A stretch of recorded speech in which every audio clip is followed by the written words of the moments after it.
Have you ever witnessed a single act of kindness change everything? No one went to the birthday party for the CEO's paralyzed daughter until a black boy said, "Can I join you?" And that simple moment of kindness would become the greatest lesson in justice a privileged family could ever receive. "Daddy, when are my friends going to arrive?" Emma's sweet voice echoed through the empty hall of the Mitchell mansion, where 24 pink balloons floated sadly above empty chairs. Robert Mitchell, CEO of the most profitable pharmaceutical empire on the East Coast, checked his Rolex watch for the 10th time that afternoon, 2 hours. That was how long it had been since the scheduled start time for Emma's 7th birthday party, and not a single child had shown up. The Princess Castle cake remained untouched. The gourmet cupcakes were untouched, and the professional clown hired for $1,000 was fiddling with his cell phone, clearly impatient. The cruel truth was simple. Since the accident that left Emma paraplegic 2 years ago, the families of Westfield's elite had gradually distanced themselves. The excuses were always polite, but the prejudice was obvious.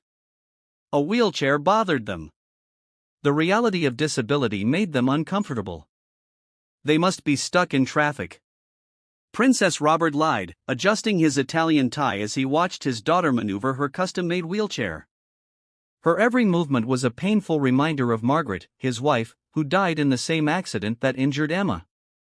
Can a child from the other side of the tracks teach the rich a lesson in humanity? Just then, the doorbell rang. Robert practically ran to the front door, preparing his best executive smile to finally welcome a guest. But when he opened the ornate door, his smile faltered. A black boy of about 8 stood on the marble steps, wearing a Superman t-shirt with a few holes in it and jeans that had clearly been patched. His worn sneakers contrasted starkly with the luxurious entrance of the mansion. "Hi, sir," the boy said politely, his eyes shining with genuine joy. "I heard there's a birthday party here." "My name is Jamal, and I live in the public housing down the street." He pointed to the housing project that was barely visible through the wrought iron gates. Robert was momentarily speechless. Of all the rich kids in Westfield who had rejected Emma's invitation, it was a poor kid from the community who had come knocking on her door asking to join the party. "I don't have an invitation," Jamal continued honestly. "But I promise I'll be on my best behavior. I just saw the balloons through the window and thought maybe the birthday girl was feeling lonely." Before Robert could respond, Emma appeared behind him, pushing her chair curiously. "Daddy, who is it?" Jamal smiled broadly, revealing a missing front tooth. "Hi, you must be the birthday girl. Happy birthday." "Sorry, I don't have a present, but I can sing happy birthday really loud if you want." Emma laughed for the first time in months. "Do you really want to stay at my party?" "Of course I do. Birthday parties are the best thing ever." Robert watched the interaction with growing amazement. In 5 minutes, an unknown boy had achieved what expensive therapists and organized events had failed to do: make Emma smile genuinely. But there was something in Jamal's eyes. A subtle maturity that seemed strange for someone so young. As if he understood perfectly the kind of loneliness Emma was feeling. As if he had already faced his own kind of rejection and exclusion. "Come in, Jamal," Robert said, opening the mansion door wide. Emma really needed a true friend. The afternoon that followed was a revelation that left Robert completely baffled. Jamal didn't just attend the party, he completely transformed it. He played with Emma as if her wheelchair was the least important thing in the world. Invented games where she was the heroine and made a point of complimenting every detail of the decorations as if they were the most impressive things he had ever seen. "Man, that cake is huge," Jamal exclaimed, his eyes wide. "In my family, we celebrate with boxed cake, but this one looks like something out of a movie." Emma laughed so hard she almost choked on her soda. "Jamal, you're the funniest friend I've ever had." While the children played in the mansion's garden, Robert watched from the window, feeling a strange mixture of gratitude and guilt. How was it possible that an 8-year-old boy from the suburbs had more compassion and naturalness than the entire educated elite of Westfield? That's when the phone rang. "Robert, this is Patricia Vanderbilt," said the cold voice on the other end of the line. Patricia was the mother of one of Emma's old friends and president of the board of the most exclusive private school in town. "I need to talk to you about a delicate matter." What's going on, Patricia? Well, some mothers have called me with concerns. They say there's a child different playing on your property. A child who clearly doesn't belong in our social circle.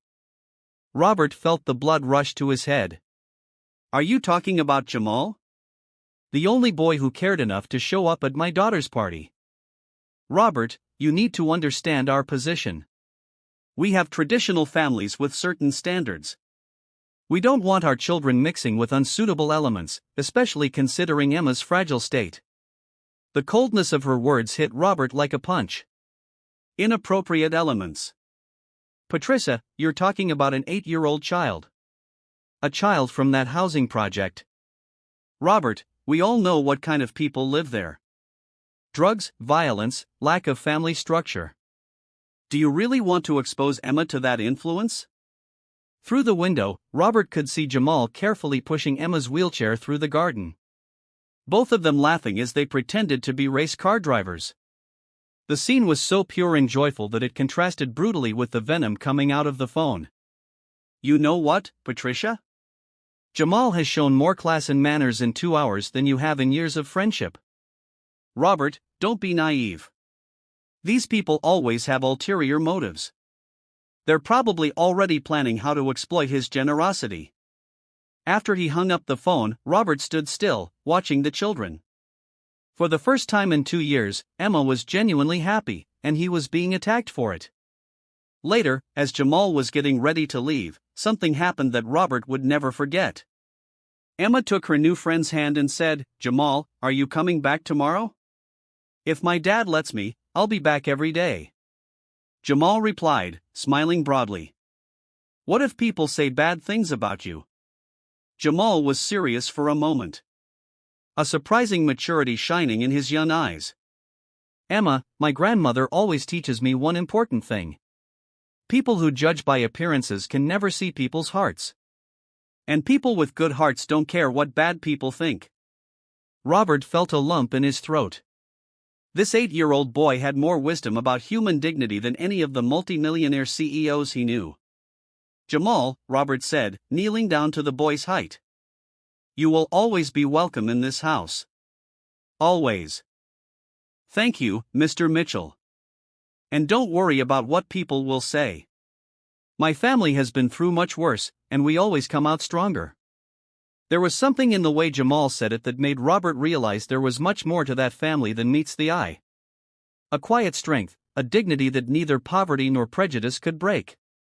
As he watched the boy walk back to the public housing, Robert had no idea that this seemingly innocent encounter was about to expose the deepest rot in Westfield, and that the real lesson in justice would come from where he least expected it. What those privileged people didn't know was that every word of contempt was being carefully observed by eyes that understood perfectly the true character of each one of them, and that some lessons in humility come wrapped in the most unexpected packages possible. In the days following Emma's party, the silent war against the Mitchell family intensified in a cruel and calculated manner. Patricia Vanderbilt had mobilized her network of influence like a general organizing an army, and the attacks came from all sides simultaneously. The first strike was at Emma's private school. Mr. Mitchell, Headmistress Helen Carstairs said during a frosty phone call on Monday morning, "We've received some concerns from parents about inappropriate associations that may be affecting the school environment. Perhaps it would be best to reconsider some of Emma's friendships." "Are you referring to Jamal?" Robert asked, feeling anger rise in his chest. "Well, our institution has a reputation to uphold. Traditional families expect certain standards of social behavior." Robert slammed down the phone, but the attacks were just beginning. On Tuesday, his pharmaceutical company inexplicably lost 3 major contracts. Decades-long clients cited strategic changes and new market directions. But Robert knew the Westfield business elite too well to not recognize a coordinated campaign. On Wednesday, the golf club, where he had been a member for 15 years, reviewed its membership policy and suggested that he might want to re-evaluate his social priorities before renewing his membership. But it was on Thursday that the cruelest blow came. Emma came home from school with red eyes from crying, her wheelchair moving slower than usual. "Daddy," she whispered. "The girls in my class said I can't sit with them at lunch anymore because I'm friends with a what?" "Sweetheart. They used a bad word that I won't repeat. And they said that if I keep being friends with Jamal, none of them will talk to me anymore. Robert felt something break inside his chest. They were attacking his 8-year-old daughter because of a pure and genuine friendship. It was time to react. On Friday, Robert did something that surprised even himself. Instead of heading to the office, he drove to the housing complex where Jamal lived. He needed to get to know the family that had stirred up so much hatred in people he thought he knew. The Rodriguez apartment was small but immaculately clean and organized. Jamal's grandmother, Donna Carmen, greeted him with a dignity that contrasted sharply with the pettiness he had encountered all week. "Mr. Mitchell," she said in careful but clear English. "Jamal told me about the problems our friendship has caused your family. Perhaps it would be best if he didn't visit Emma anymore." "Absolutely not," Robert replied firmly. "I want to understand something, Donna Carmen. How do you deal with people who judge you by your appearance?" The 62-year-old woman smiled with a wisdom that only comes from decades of facing adversity. "Mr. Mitchell, my family came here from Mexico 30 years ago with nothing but hope and determination.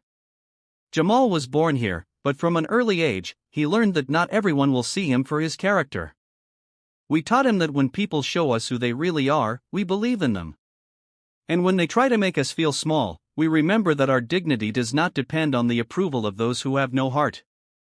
Just then, Miguel Rodriguez, Jamal's father, arrived home from work. His hands were dirty with grease and paint, and his construction uniform revealed long hours of hard physical labor.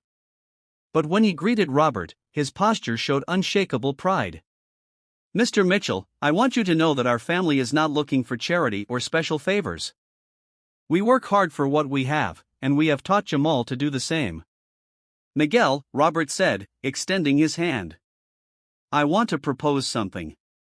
My pharmaceutical company is expanding our social responsibility program. We need someone to oversee community projects, someone who truly understands the needs of the people." Miguel hesitated.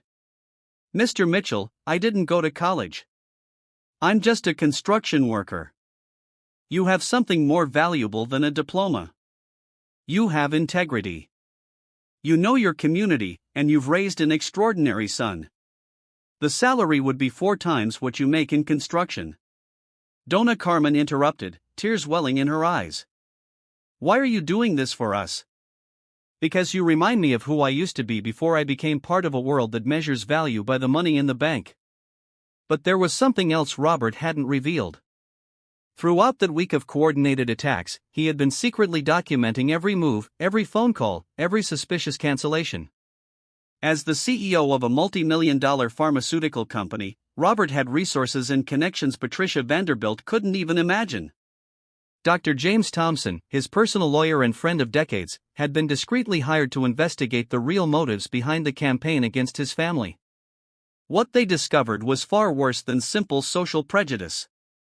Robert Thompson had called the previous afternoon, "You need to see what we found. Patricia Vanderbilt and at least 6 other families from Westfield's elite are involved in something much bigger than attacking your family." "What are you talking about, James?" "Systematic housing discrimination, manipulation of municipal contracts, and most importantly, a scheme to buy the land on which Jamal's family lives for a fraction of its market value, forcing the residents out through social and economic pressure." Robert felt the blood drain from his face. They want to kick those families out to build luxury condos. On Monday, Robert called an emergency meeting with the Westfield City Council. The room was packed with council members, local journalists, and a surprising number of residents from the housing complex. Patricia Vanderbilt sat at the front, her expression a mask of smug confidence. "Mr. Mitchell," Mayor Henderson said with a patronizing smile, "your concerns about social integration are noted, but we have a development project that will benefit the entire community." Patricia felt a chill in her stomach, but she kept her composure. These were just the desperate attempts of a defeated man. "Mr. Mitchell," Mayor Henderson said nervously, "this meeting is almost over." "Actually," Robert interrupted calmly, "I would like to present some relevant information about the Westfield Gardens project that the council should perhaps know before voting." Dr. Thompson approached the podium carrying a bulky folder. Council members, I represent not only Mr. Mitchell, but also 68 families residing in a housing complex who were being illegally coerced into abandoning their homes. Patricia felt her heart race. That's ridiculous. All families were properly notified in accordance with the law. Ms. Vanderbilt, Thompson continued with an icy smile. You might want to reconsider that statement. He activated a projector and the first image appeared on the screen. It was an audio recording. Patricia's voice echoed through the auditorium. We need to make these people's lives so uncomfortable that they have no choice but to accept our ridiculous offer. Cut off services, increase fines, do whatever it takes. Patricia's blood turned to ice. How had they gotten that recording? That's illegal recording without consent, she shouted, losing all composure. Actually, said the federal agent present, you have been under investigation for 3 months for violations of the Federal Fair Housing Act. This recording was obtained legally through an investigation authorized by a court order. The second image appeared, emails between Patricia, Morrison, and city council members discussing how to speed up the removal of undesirables and ensure that the new project maintains the ethical standards of the community. Charles Morrison tried to get up discreetly to leave, but found 2 federal agents blocking the door. Mr. Morrison, Thompson continued relentlessly. Would you like to explain to the council why your company offered only 30% of market value for the properties in the housing complex? The third revelation was devastating. Falsified contracts, manipulated appraisals, and a coordinated scheme to defraud both the families and the city of millions of dollars. Robert finally stood up, his voice calm, but laden with moral authority. For weeks, we have watched the same elite who consider themselves morally superior attack my family because my daughter befriended a poor black child. You used your influence to try to destroy my business, isolate my daughter at school, and socially exclude us. He pointed to Patricia, who was now visibly shaking. But your arrogance blinded you to one crucial detail. While you wasted time attacking a family for embracing diversity, I was meticulously documenting every illegal move you made. The fourth revelation was the most humiliating. Robert had secretly recorded phone conversations in which Patricia and others openly discussed their racial prejudices and plans to clean up Westfield of undesirable elements. Not only did you discriminate against the Rodriguez family and other families in the housing complex, Robert continued, you committed documented federal crimes that will result in imprisonment and total bankruptcy for everyone involved. Patricia tried one last desperate ploy. Robert, you're destroying an entire community because of hurt feelings. Miguel Rodriguez rose slowly, his unshakable dignity contrasting with her desperation. Ma'am, my family came to this country 30 years ago with nothing but hope and a willingness to work. We never asked for charity or special favors. We only wanted the basic right to live in peace and raise our children with dignity. You turned this into a war because you can't accept that human value isn't measured by money or skin color, he continued, his voice growing in strength. Now you're going to learn that underestimating hardworking, decent people has consequences you never imagined. Mayor Henderson, realizing he was deeply embroiled in the scandal, tried to end the meeting abruptly, but federal agents were already handing out search warrants. Patricia Vanderbilt, the woman who had orchestrated a vicious campaign against an innocent family, was let out of the auditorium in handcuffs as camera flashes recorded every second of her public humiliation. As the handcuffs closed around the wrists of those who once thought they were above the law, one question echoed in the air.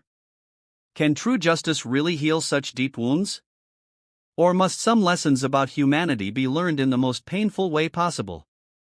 6 months after the scandal that rocked Westfield, the transformation was visible on every corner of the city.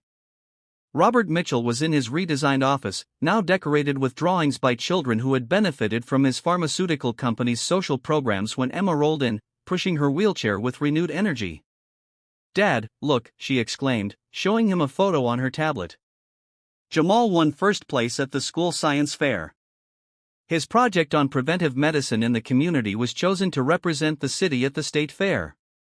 Robert smiled, remembering how just a few months ago, that same boy had been treated like a threat by the local elite. Now Jamal attended the same private school as Emma with a full scholarship sponsored by Mitchell Pharmaceuticals and had become one of the school's academic stars. Emma's life had been completely transformed. Far from the false friends who had abandoned her because of prejudice, she had found a genuine circle of children who valued her for her brilliant personality and sharp sense of humor. Her physical disability had become just a minor detail amid true friendships built on mutual respect and sincere affection. "You know what else, Dad?" Emma continued excitedly. "The teacher said that our presentation on diversity and inclusion was so good that other schools want to invite us to teach about true friendship." The phone rang and Robert answered with a smile still on his face. It was Miguel Rodriguez, now Director of Social Responsibility at Mitchell Pharmaceuticals, calling from one of the community clinics they had implemented last semester. "Robert, you need to see the numbers from the Latino neighborhood clinic," Miguel said, his voice heavy with pride and emotion. "We served over 1,200 families this month, and the free medication program has helped over 3,000 children.